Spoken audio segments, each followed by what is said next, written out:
Well, the Cavs clinched the number one seed in the Eastern Conference, but now a pretty big decision awaits Kenny Atkinson. Spencer and I will break it down coming up next on the Courtside with the Cavs on SI Podcast.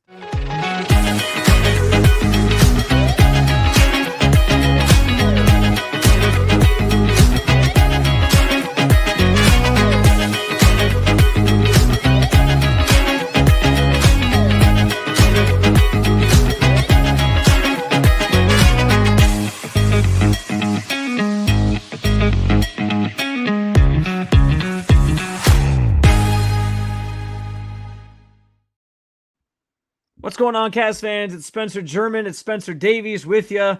If you were up late with us last night, good to see you again here today. Not so many hours later after the Cleveland Cavaliers officially clinched the number one seed in the Eastern Conference with their win over the Bulls last night. But Spence, good to be back. I'm excited about having a deeper conversation with you, but it feels good that the Cavs got this done now, and then they made it a little less stressful of a final week of the regular season. I think not just for them, but I think for all of us, because us covering the team too wanted to see them get this done as well. So we could have some, I guess, rest of our own the next couple of days.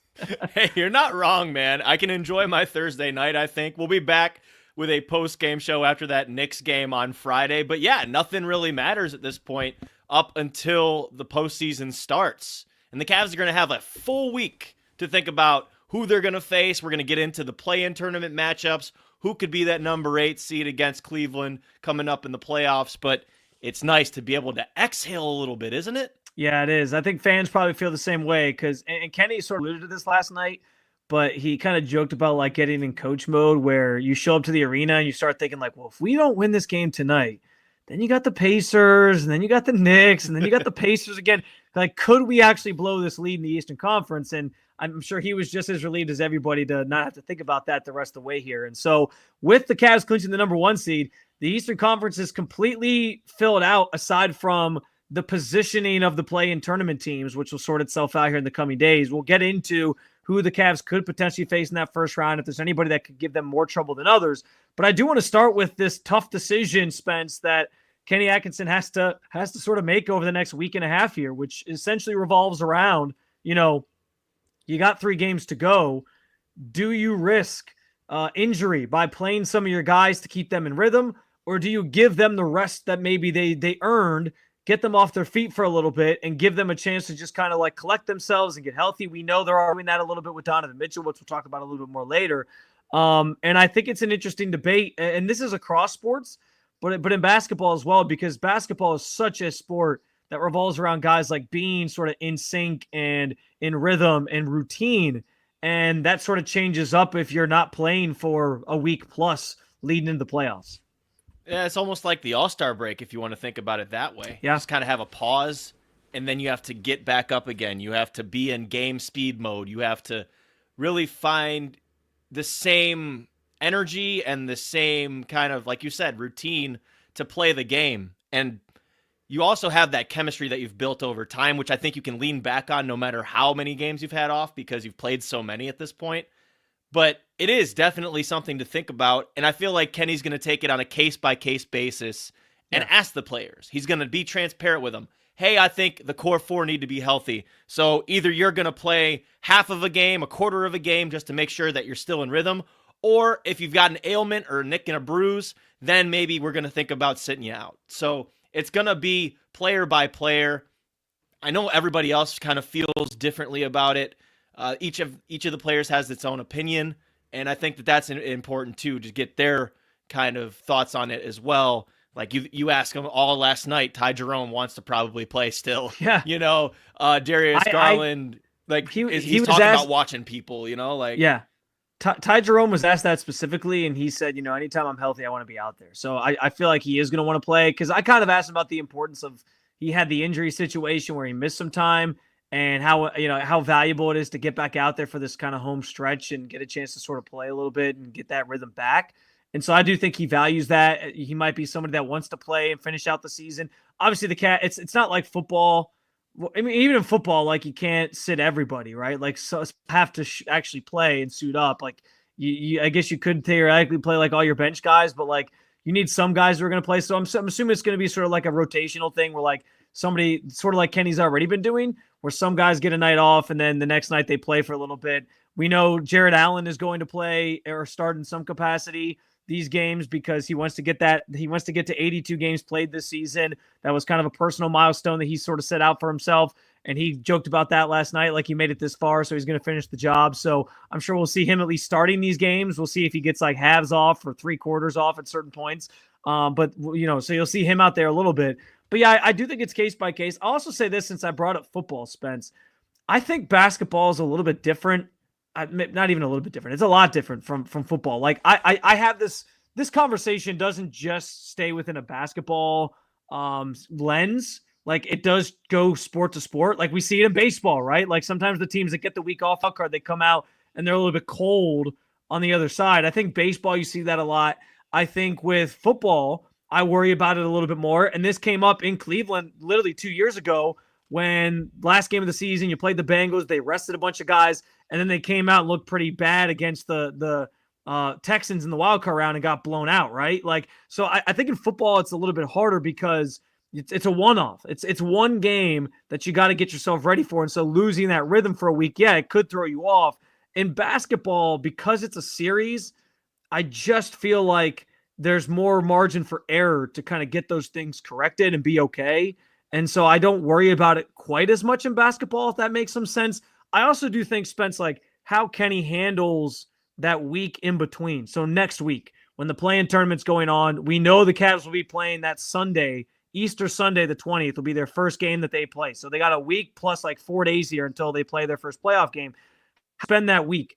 How he prepares them during that week, I think, is going to be critical. I would imagine he picked up some interesting strategies from somebody like Steve Kerr working close to him out in Golden State, who's a team that's used to being at the top of the standings, obviously, in more recent years, where he has some ways to kind of keep guys on their feet and still practicing, feeling like they stay in their rhythm and their routine. And that, I think, is the most critical part about whether the rest guys or not, how they treat that next week, I think will be the most important thing for how they come out in that first series. He's just got to make sure he doesn't overthink. And he's learned, as you said, from the best. He's learned from championship caliber coaches. Steve Kerr, obviously, we know his resume. Ty Lue won a championship with the Cavs here in 2015-16. He learned under Coach Budenholzer as well in Atlanta. And then before that, he spent time with the Knicks, and he's gone all over basketball pretty much to learn these things and get the players' opinions and perspectives. I thought it was interesting to hear how he described DeMare Carroll's role and how he decides the shoot-arounds and how they figure out the players' perspective of this to make it easier on the players, but also to make it as comfortable on the players as possible so that they're fresh, they're ready to go mentally and physically. And I think that Kenny's taken his acumen and his strategical touch and added that kind of part of the players' comfortability and turned it into something really special. And that's why you've seen them have the success they've had this regular season. I think he's also going to apply that to the playoffs. And I feel like the players also know what's at stake here. So preparation-wise, I'm sure there's going to be a lot of film. I'm sure there's going to be options for them to watch because we don't know who's coming out of this play-in tournament as their opponent in the A seed. So they're going to have to watch film on a lot of different teams. They're not going to know until Friday who they're playing. So that part's probably not easy, but controlling what they can control, it's figuring out the perfect regimen as far as how far they want to push themselves in practice. It's figuring out what sets they want to run, practicing different situations and scenarios like late game stuff that we've been talking about on the pod. Those are the things that I'm thinking about. He's probably going to pay attention to the most, and also making sure that the guys are taking care of their bodies and they're well conditioned.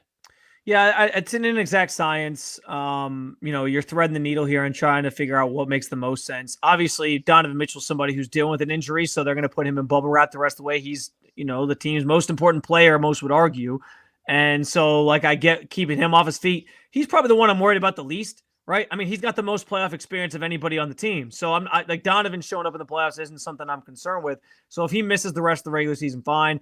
I think with everybody else, it's just about finding that right balance. Jared Allen he talked about this last night. He's missed each of the last two postseasons large chunks of time because of injury. So keeping him healthy, making sure he's good to go when the playoffs start is critical. Like you want Jared Allen in all these series, however deep you're going to go. And so they do have to kind of think about that with him. Darius, I actually think, and we'll talk about this coming up here in a second, Darius played so well last night, and he's been on like a 2-month stretch where his shooting's just been down, like down. His numbers have just dropped. And so I feel like last night was a momentum builder for him where I'm like, I want to see more of that before the regular season sort of closes here to see if he can sort of build some momentum for the playoffs because they need him playing at his best. So I think there's a little give and take with all these guys. I could go through the whole list. I'm not going to do that. But I think that's probably how Kenny will handle it. And like we said, Spence, I do think that week off in between, how they handle those things, how they try to stay in routine and make it as normal of a situation as possible is going to be the key here.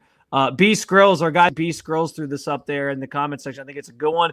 I think even with the starters out, they will end up getting the last regular season home game win because at that point, Indiana will probably be resting players as well. It's a fair point. It probably will be like a lot of backups on backups for that game. It's also Fan Appreciation Day, so always nice to end the season with a win, even though you could argue the Cavs kind of threw their last game of their Fan Appreciation game last year to set up the standings a certain way, so that's kind of funny. But yeah, it'd be nice to end the season with a win. Obviously, if they win out, they could tie the record for the best regular season record of all time, but I think that's like very ancillary in the very deep backs of their minds right now. I don't think they're worried about that, obviously. I think that they're less worried about that and more worried about what's coming up next. I do think it is interesting, though, like to have like a week and a half in between games. Like, I feel like I was going to say, I feel like the first quarter of the first playoff game, they could be a little bit, they're going to have a lot of adrenaline, but I feel like the other team, since they know that they're going to be, or they have played a game on Friday, 2 days beforehand, that they're going to probably be a little jacked up too. So I wouldn't be surprised if like in the short term that ended up, hurting the Cavs. But obviously as the game goes on, you get more rhythm, you get more in the moment, and that stuff comes along. But I think that's really important to make sure that they're mentally right more than physically right too. That's fair. Yeah, I think that's a good way to put it. And yeah, coming out early, they might struggle, but I think the beauty with this Cavs team, Spence, is like we've seen them come back so much this year that even if they come out in the first quarter and there's some woes there, you'll have the home crowd on your side. You feel like they'll be okay, and by the end of the game, they'll sort of will have recovered and gotten the nose up on the plane, even if there's some early struggles after a longer layoff. So along the lines of what I mentioned a few minutes ago with Darius Garland, I do think like this is an interesting narrative going into the playoffs that should be talked about because Garland since February 1st, and it probably more correlates with like the All-Star break, but I went all the way back to February 1st with the article that I wrote, which by the way, you can find over at si.com/NBA/Cavaliers. It was all about Darius Garland's struggles since the month of February and how like a number of his major shooting stats have dropped precipitously over the course of the 2 months since. And so I'll throw a few at you here just based off of this story. His true shooting percentage was 63.1 for the first 4 months of the season. That dropped by 10 percentage points over February and March. Similarly, he was knocking down 42.5% of his shots from deep during that opening 4 months, 56.3% of his 2-point shots. Those figures dropped to 35.7 and 46. So another 10-point drop or 10 decibel drop from on the 2-point shots. And then we talked to our good buddy Mikey McNuggets about this because he was talking about this more in depth. Like his floater had kind of eluded him here in the recent months where he was he was making his floater 59% of the time. And since the All-Star break, that plummeted to 37.7% of the time that he was making those shots. And so last night I felt like was a huge turning point for Darius Spence because he drops 28 points, but it's how efficient he was in doing it. 10 of 17, 6 of 10 from 3, felt like he was getting his shot back. And this, I think, it sets the stage for the on the heels of the conversation we just had, like Darius getting back into rhythm and having this type of momentum going into the playoffs, I think is really critical for how deep this team is going to go in the postseason because they need him doing what he did the first 4 months of the season and not so much the last 2 months of the season. Shot making's crucial for this team. let's just keep it a buck. We know how deep they are. We know how much damage they can do as a unit. We've seen all sorts of box scores with 12, 14, 17, 18, and there's 7 guys, 8 guys in double figures. That's the way that the Cavs are going to be the best, at their best, I should say. When Darius is going downhill and he's drawing attention and he has that read option play available to him. How many times have we talked about this on the pod? When he turns the corner and you draw in 2, and usually it's a big, and then you make a decision. Do I shoot a floater?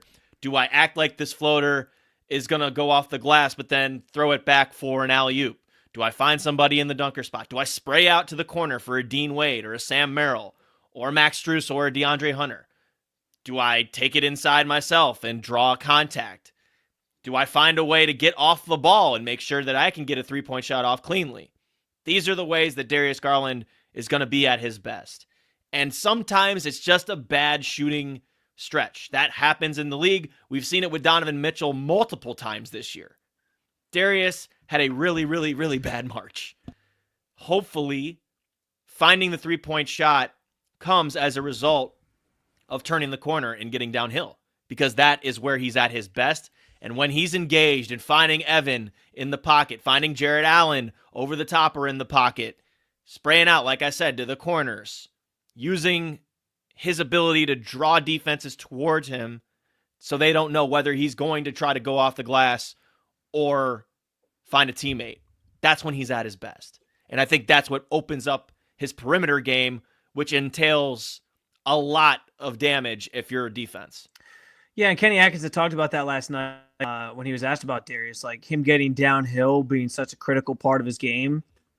And we saw that last night against the Bulls. I mean, it was huge. And it was, I'll say this too, and I don't want this to be a indictment on Darius playing with Mitchell, because I think people will try to turn it into that, because that was obviously a conversation a lot last year. Even we had some doubts about them sort of meshing together at times, but I think they've proven this year that shouldn't be a concern. I do think, though, not having Donovan out there last night, and maybe it is a good the silver lining in this, if down this home stretch of the season, is there's more volume then for Darius, right? He gets more shots up when Donovan's not out there, because he's kind of more involved in things. And so it gives him more opportunities to sort of shoot himself out of things or be more involved just in general. Again, not saying that they don't work together. That's not the point I'm trying to make. I'm just saying without Donovan out there, he has more opportunities. And what do they always say? Shoot or shoot. If you're going to get out of the slump, you just kind of shoot your way through it.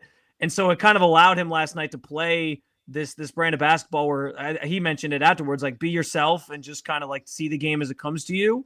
And so I liked the fact that maybe without Donovan out there with him, there was more opportunities for him, and it felt like he made the most of those. And so maybe down the stretch here, if he does continue to play at least a little bit, that allows him to kind of continue to build upon what he showed against the Bulls on Tuesday. Well, they haven't been staggered as much as the JB Bickerstaff years have had, but I feel like Kenny does a good job of utilizing DG and JA and then Evan and Donovan. Yeah, he does mix them. And I think that also helps. But at the same time, I don't necessarily agree that DG doesn't get as many shots with Don on the floor because of the way Donovan's played this year.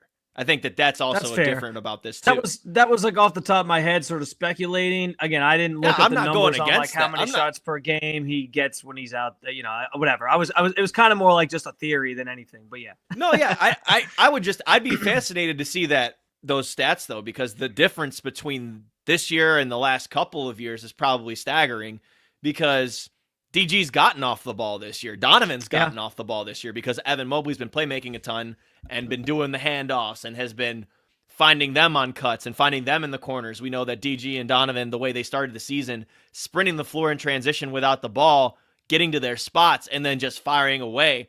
That's something that's really changed about this offense. So I think Darius can play that off-ball shooter role just like Donovan Mitchell can, and they can kind of switch up a little bit. They're different with the ball in their hands. Donovan is more of a running back. Get into your body, force you to foul, or I'm getting an and one by any means necessary. Darius is more deliberate. He's shiftier. somebody that goes side to side and eventually is able to break you down off the dribble rather than just quote unquote punch you in the face like Donovan can, getting downhill at the rate that he can with his strength. Because they're just different players, they're different sized players, but I feel like both of them can still thrive in a playoff environment. We haven't seen it yet because of the growth of Evan Mobley. If Evan doesn't have this offensive game that he's had the entire season, then this doesn't work. It's all dependent on Evan stretching the floor, playmaking, and also running in transition the way he has. That has opened things up for Donovan and Darius. But I think that Darius, as you saw in the first half of the season, the first 4 months or whatever you said, it absolutely worked. And I think that March was a bad month for him, and he's going to figure it out going into the playoffs. He knows he's been to the postseason now a few different times, and he understands what's at stake.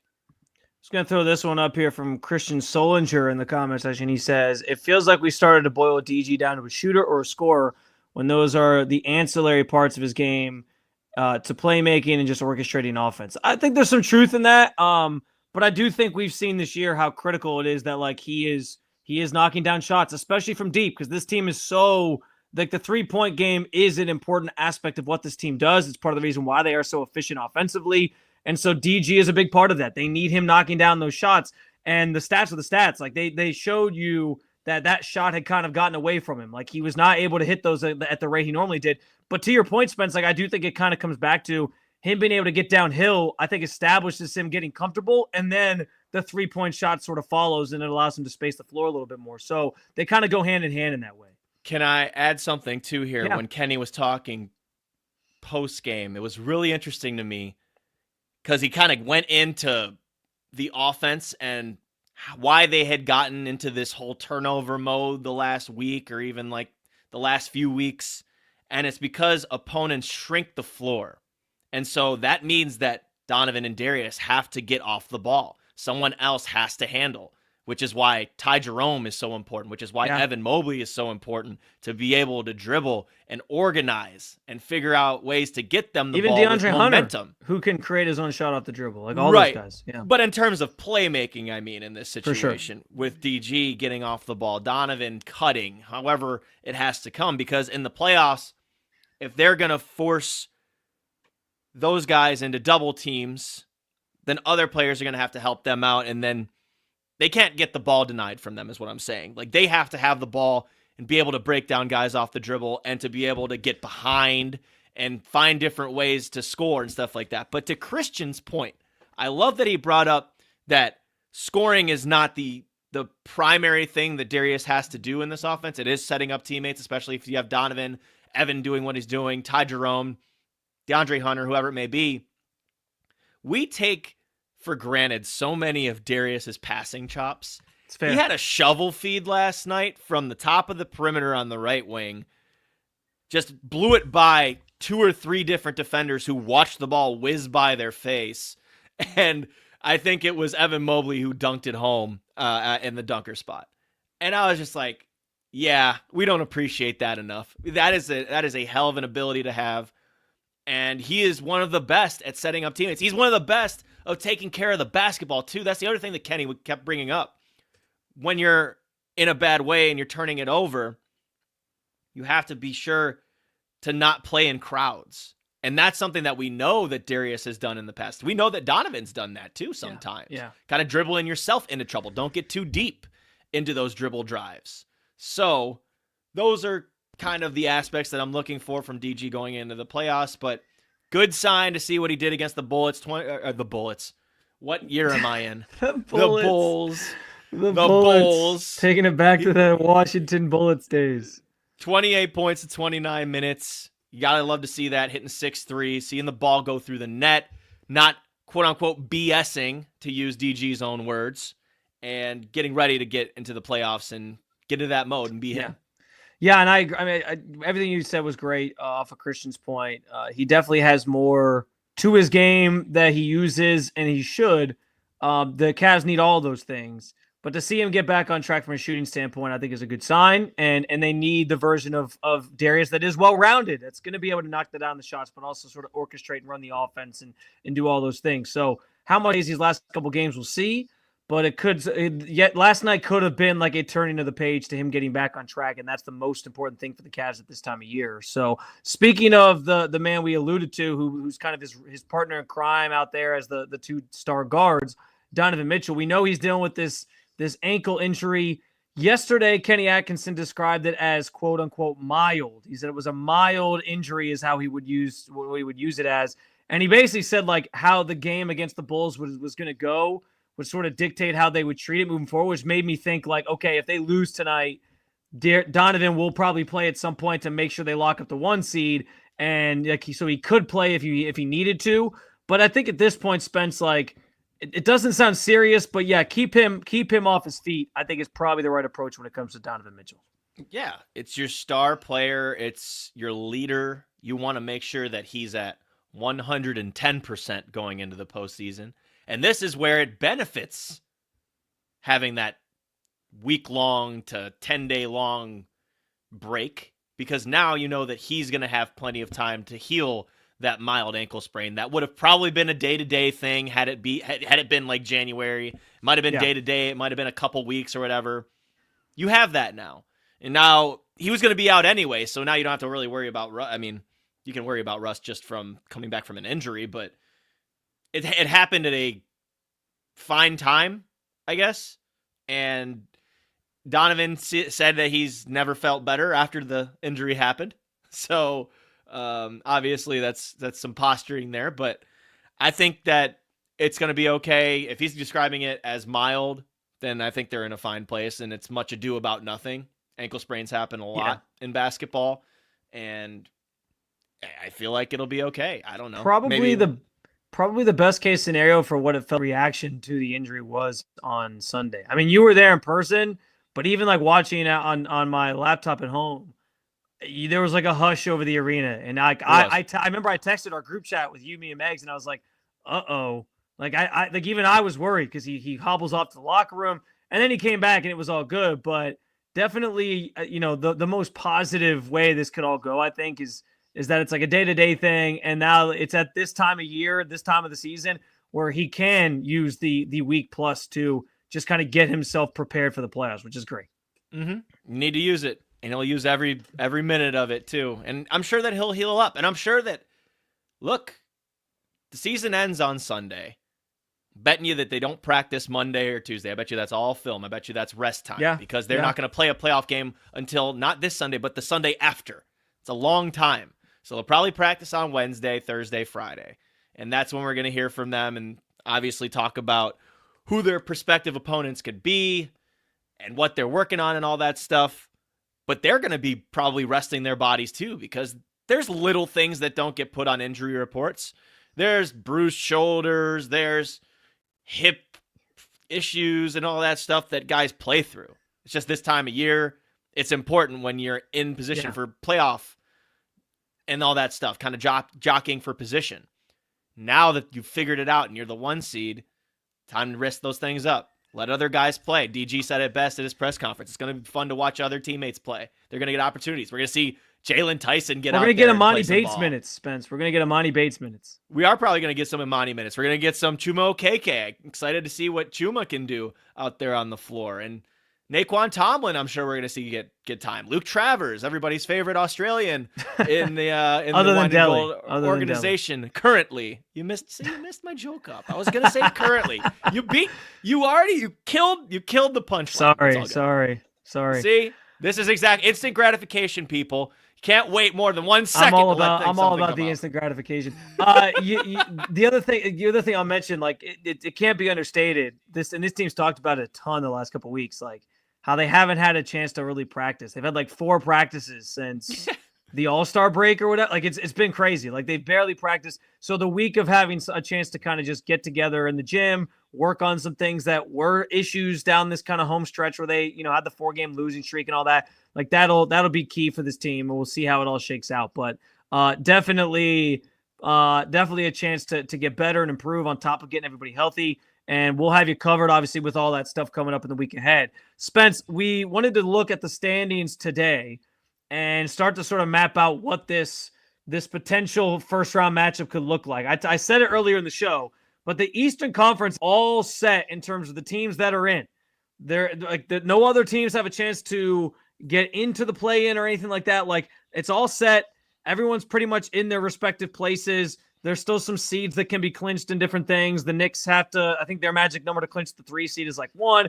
Pacers, like, same thing with the 4 seed. The Bucks and Pistons still play each other twice, so there's a chance the Bucks and Pistons could, like, flip places potentially. So there's still some things that can happen, and the play-in tournament is all about, like, just jockeying for position at this point. But the 4 teams that are in the mix for that play-in tournament, the play-in tournament spots, are the Orlando Magic, the Atlanta Hawks, the Chicago Bulls, who the Cavs just played last night, and the Miami Heat, who it feels like are always in the play-in tournament at this point, and always a threat to make a run.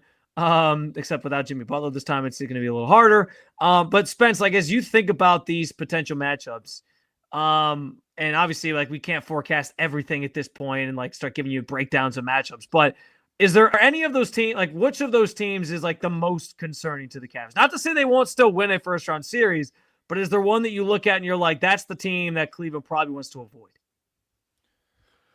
Ooh, avoid, no.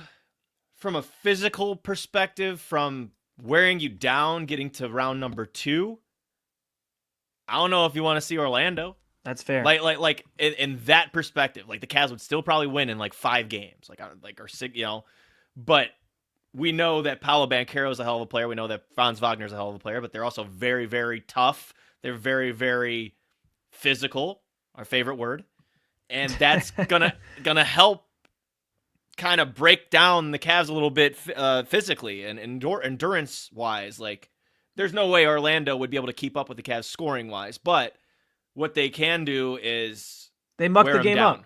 Yeah, wear them down.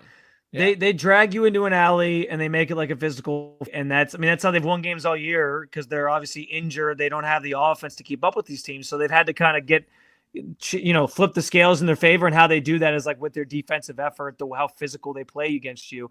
And so, yeah, like, I think Orlando is a good answer in terms of just, like, the challenging from a certain perspective. But what I think is interesting about these 4 teams, Spin, is, like, all these teams.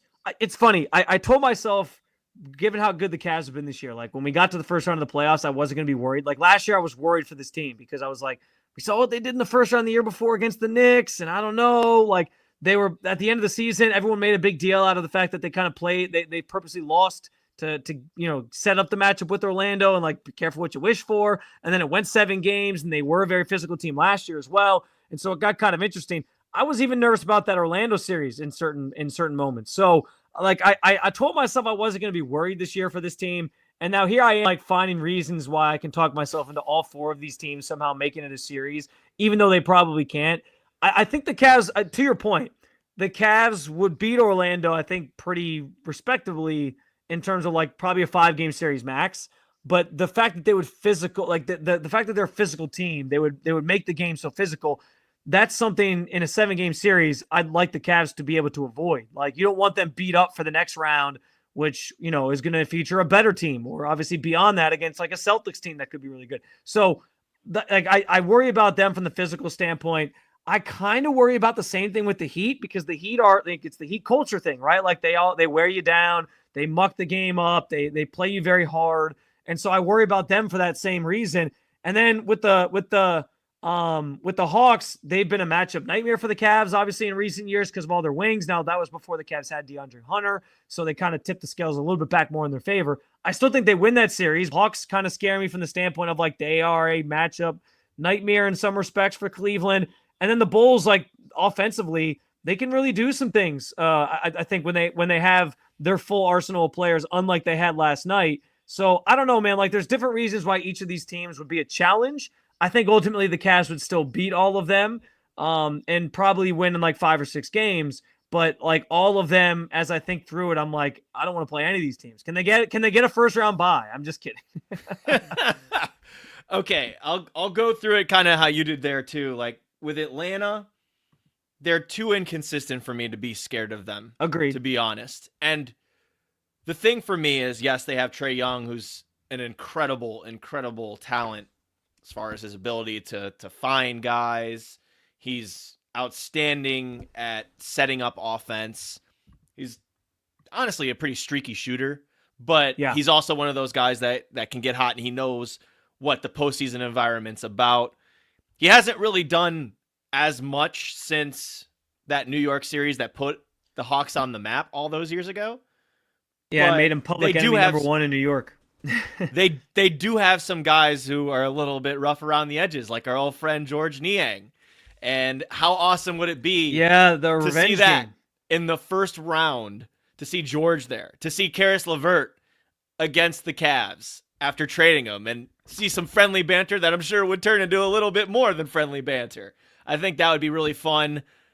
The Hawks, like I said, I think they're just a little bit too inconsistent to be any kind of huge threat to Cleveland. I think with and Larry Nance Jr. too in Atlanta. That's right. I forgot about that. And then the Bulls, you bring up a good point. If the Cavs choose not to defend one of those nights, the Bulls could easily match them offensively. Yeah. They are a high-paced team. Kobe White and Josh Giddey have been tremendous for them. Nikola Vucevic, we know, can really score the basketball, and he's not as physical as a lot of these big centers are that the Cavs have seen in the past, but he can fill it up from deep. He's really good on the block and can set up teammates, and he's a rebounder like crazy. So those are some tough guys to face as far as who can really keep up with the Cavs' scoring output. Now, they don't defend quite as well, but you still have quite a bit of talent on that team that is starting to feel themselves after the All-Star break, and they're in a position that they're in. Yeah. Real quick, I'll say this. Like, what's interesting with the Bulls, they're only like 20th in offensive rating for the season. But since the All-Star break, they're like tied. They're like just outside of the top 10 in terms of offensive rating. So like their offense has really peaked this like sort of home stretch since the All-Star break of the season. And so that's my point, is like guys like Kobe White, Josh Giddey's been playing great. Like there's some threat that make them a little bit of a challenge if you don't defend, like you mentioned. Yeah. And then with Miami, you just never want to see a coach team in the playoffs, no matter who's on it. Now, I'll say this, like, you know, Andrew Wiggins has barely spent time with them, but he's had some really solid games with them. We know that Tyler Hero's the main guy. You have Bam Adebayo. Khalil Ware has been playing really well for them as a rookie this season. They've got, obviously, a headache in Duncan Robinson, who comes off all sorts of dribble handoffs, and you have to chase him around. And then, you know, Kyle Anderson's done some good stuff for them, too, off the bench. Pelly Larson doing some solid stuff for them as a rookie as well. So, yes, they're not the same Miami that we're used to seeing with the Jimmy Butler type of grit, I guess, but they still employ that 2-3 zone that gave the Cavs a little bit of issues when they were here last time, even with, down personnel. So, yeah, those are teams that kind of wear you down. Like I said, Magic and Miami are the ones that are probably going to be the most physical and toughest. The Bulls are going to be able to keep up with you scoring-wise if you're not careful. And the Hawks, they've got a good kind of balance, I think, on each end. But at the same time, again, lack of consistency. I don't see any of them posing a threat in the first round. That's just, and it's how it should be. You have 63 wins at this point of the season for a reason. You're the number one seed in the East for a reason. You should be able to handle business in the first round. Yeah, I would, I guess, bookend this conversation by saying no matter what of those four teams it could be, Cavs in 5. Like I would pick the Cavs in 5 over every single one of those teams. And yet, for some reason, I can always find a reason to be a little bit nervous about like what that series could look like, because it's the NBA. Rubbing off on you. What'd you say? Cleveland's rubbing off on you. Yeah, I guess so. It's the Cleveland mentality. But yeah, so I would still pick them to win, but I think you laid it out pretty nicely there, like all the reasons of why some of these teams would be dangerous in their own way, even though the Cavs obviously should win and should take care of business. But getting through that first round healthy will be another big key, and that's obviously the focus here this week or so ahead. Is there a team in the first round that worries you the most? You can let us know in the comments section at Cleveland Cavaliers on SI. You can hit us up on Twitter as well, at Spin Davies for Spence, at Spencito with a little underscore at the end for me, excuse me. We appreciate the participation during this live show as always. You guys are awesome. And we always appreciate. Yeah, I don't know. Do you know him? I do. You were going to ask which one, weren't you? I was going to say, I don't know which Spence he's talking to, but I figured it was you because you're way more popular than I am, Spence. So, my man Earl. So anyway, we appreciate you jumping in the comment section. We also appreciate it if you guys would subscribe to the podcast wherever you get your podcast. And, of course, subscribe to the Cleveland Cavaliers and SI YouTube channel. Some great stuff over there, per usual. Spence did a great job getting up Kenny Atkinson. Darius and Evan talked. I was in the locker room getting Jared Allen and Ty Jerome. So all kinds of content there for you post-game, plus our stand-up.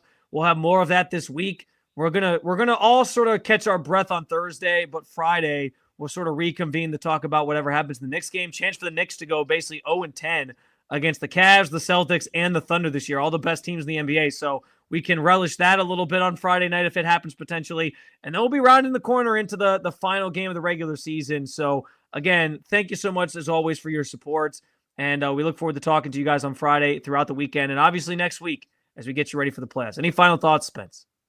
I think we put it together perfectly. Okay. Can't wait to watch the Masters this weekend. I can kind of sit back and relax. Hello, Big friends. time right there. Hello, friends. Love it.